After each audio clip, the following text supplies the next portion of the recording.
The school year was 1990/91, and I remember that specifically because it directly affected me. I had signed up and was approved and accepted into the building trades program of in my junior year of high school, and this program was only for juniors and seniors. Sophomore and below couldn't be involved in it. But you had to meet certain requirements. You couldn't just show up and say, oh, I want to be in the program. It didn't work that way. You had to have a basic shop class. You had to have mechanical drafting, and you had to at least be proficient in all these. And you had to work up in the system, and then by the time you were a junior, you had to apply for and be accepted into the building trades program. And this program was what now would be considered unique, but I thought it was brilliant. You take high school kids, and they built a house, and they built it from breaking ground in the footings, clear up to screwing the light bulbs in and turning the switch, and she's done. And they did every phase of it all the way through. So then they took these completed houses and listed them for sale that anybody could buy. And then they took the profits from the sale of the house. Yeah, in essence, you had free labor. It was ingenious. And they took the profits of the sale of the house, and that built the house for the next year's crop of kids that came out. Well, I got accepted into this program. And after a week of sitting in a classroom, twiddling our thumbs, this was a 4 credit hour block of your day. And we sat in this classroom for a week and goofed off, and there was no teacher. We knew who the teacher was. The man was unmistakable. He had lost an arm due to bone cancer and could still drive a manual transmission school bus to get the kids out to the job site, and he could still drive a nail with one hand. I mean, I met him later on. He became a substitute teacher in a different school that I went to as a senior. He was unmistakable, but he was nowhere to be found.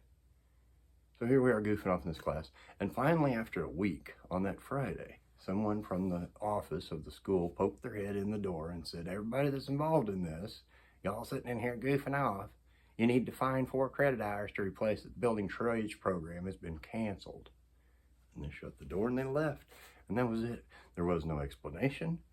We all just sat and looked at each other like, what just happened?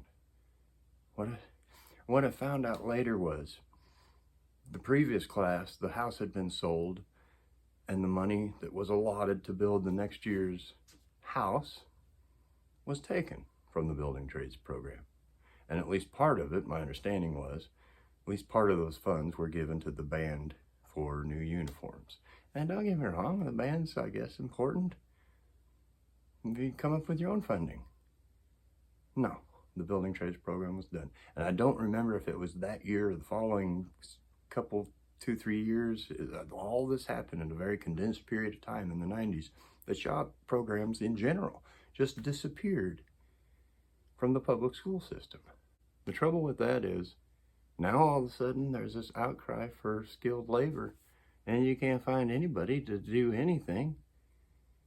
How much further along could I have been in what became my eventual career had I had that class and learned all these aspects in one shot?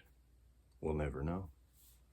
You got guys like Mike Rowe having a television show, and he's on various talks, and he comes on as a little 80-second soundbite clip talking about how there's a shortage in the building trades, and there's a shortage in skilled manufacturing and machinery, and oh, you can be a plumber and make 120 grand a year, and you can, working, for yourself. Why? Where did they all go? Well, you killed it. I have always tried to maintain some sort of balance. I don't believe the white-collar jobs are more important than the blue-collar jobs, and I don't believe the blue-collar jobs are more important than the white-collar jobs. There is a balance there, and by both of these sectors, I'm talking about the actual value and contributions to each sector. And by that, I mean, there are blue-collar jobs like a trash collector. Almost anybody could be a trash collector if they just had to be. They could get back on the back of the truck and ride around and pick up people's trash, and it's a nasty job, and it's woefully underpaid, but it doesn't take a whole lot of skill. So yes, anybody could do that, probably. Just like anybody could sit in certain office jobs and click a mouse, provided they know where to put that mouse and where to click at, and read some emails and drink a cup of coffee and put up with the lingo and, brutal job, not woefully underpaid. Well, some of it is woefully underpaid. Point being, those are interchangeable, but there isn't a whole lot of value in either one. There is value in trash collection, just like there's value in somebody that clicks a mouse. Both positions in society are needed. What we're seeing now is the supposed AI, this artificial intelligence, is taking over. Oddly enough, peculiarly enough, is starting to affect the white-collar jobs. We don't need somebody to sit and click a mouse and read emails. We got a computer program that can do it. So you're going to have this whole sector of the economy that is suddenly without jobs, and furthermore, without skills. So this business that wants to get a job in the trades, that sounds good and fine. Kind of like the whole immigration thing, well, those people are going to do the jobs. A, let's suppose they can. B, let's suppose they're willing to, which is probably not likely, considering you're giving them a couple grand a month for doing nothing and living in luxury hotels. But be that as it may, let's suppose they can't. They don't have the skills of doing it for years, decades. Just like the white-collar people aren't going to have the skills to do it. You might be able to ride on the back of the trash truck, no problem. Assuming you're willing, assuming you got to do what you got to do to feed your family, no problem. But you're not going to have the skills to do, quality trim work or appliance repair or, the AI hasn't hit that yet. There's too many variables. I don't know that they ever will.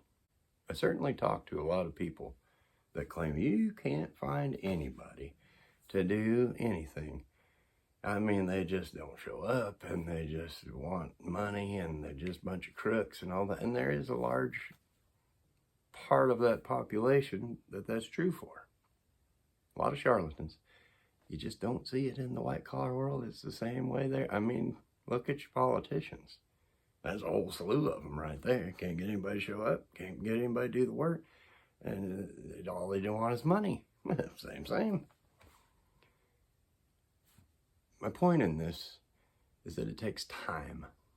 It takes time to develop skills. It takes trial and error. I met a guy. We've kind of become, I guess you'd say, friends. And he's an interesting guy. He's a white-collar guy. But he has this property. And his whole thing, he's setting up. He's stacking paychecks. And he's going to go out to his property. And he's going to live kind of, sort of off the grid. He's not a kook or nothing. He just kind of wants to be out of the mess of the city.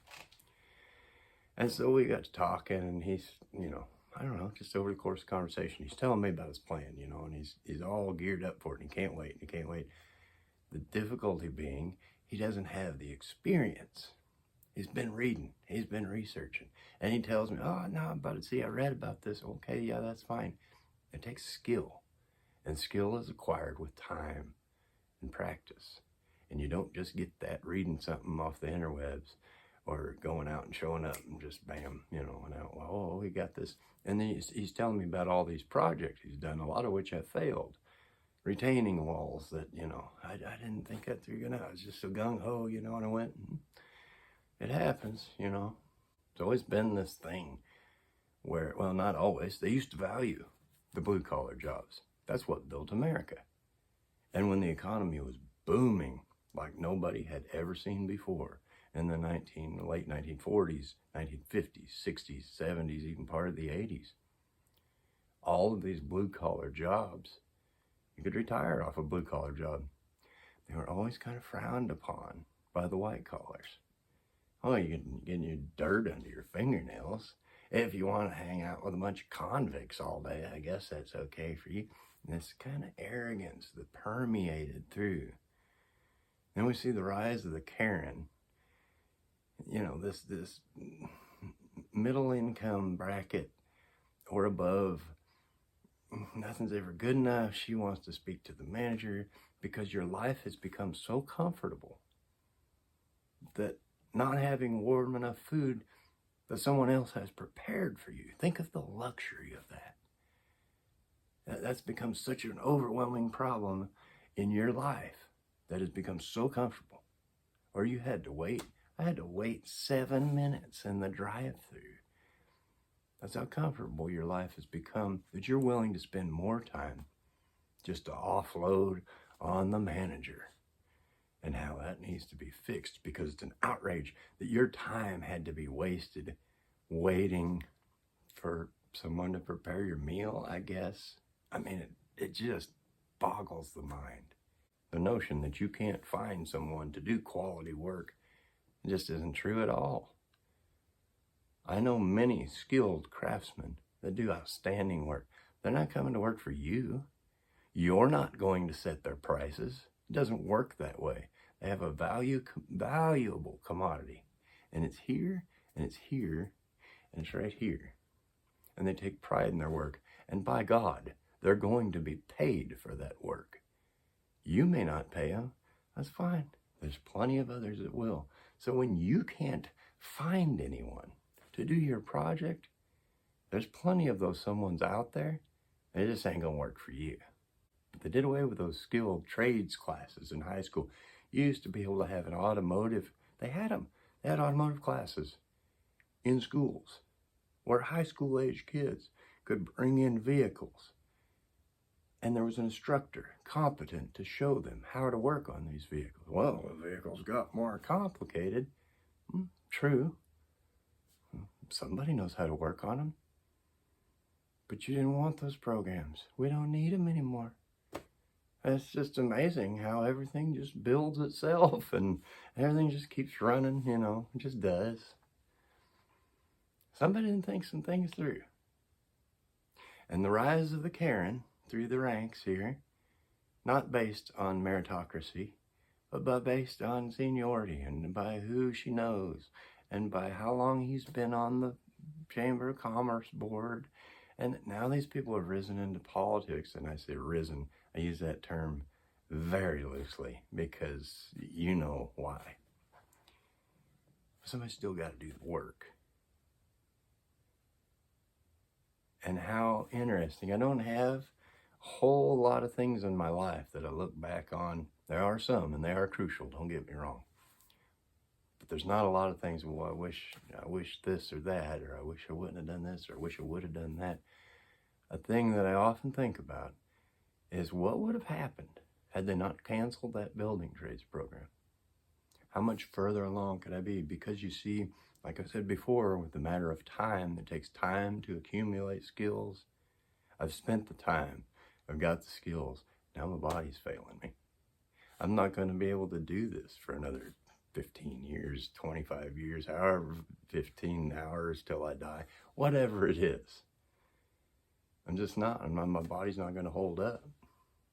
And that's fine. At that point, I got enough other skills that I can go into other fields.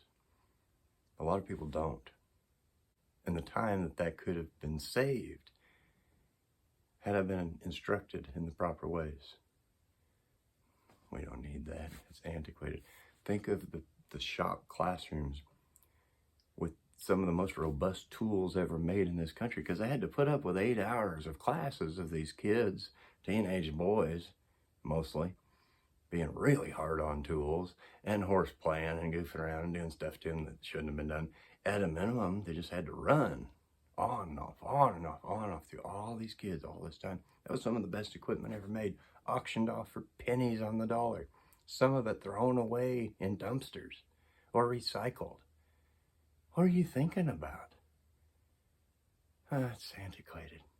We don't need that anymore. Turns out you do. Interesting stuff to think about. We're going to live it out. We're going to see how this all plays out. And by George, when somebody throws the power switch or gets thrown for us through natural events or whatever happens here happens, and it's coming. You can feel it. I mean, it's palpable. Somebody's going to have to rebuild so that anybody can live. Where's the skills to do it? Something to think about. If you have a mind to, you can put a comment in the comment section. Thank you for watching. I appreciate your time. I'll see you next time.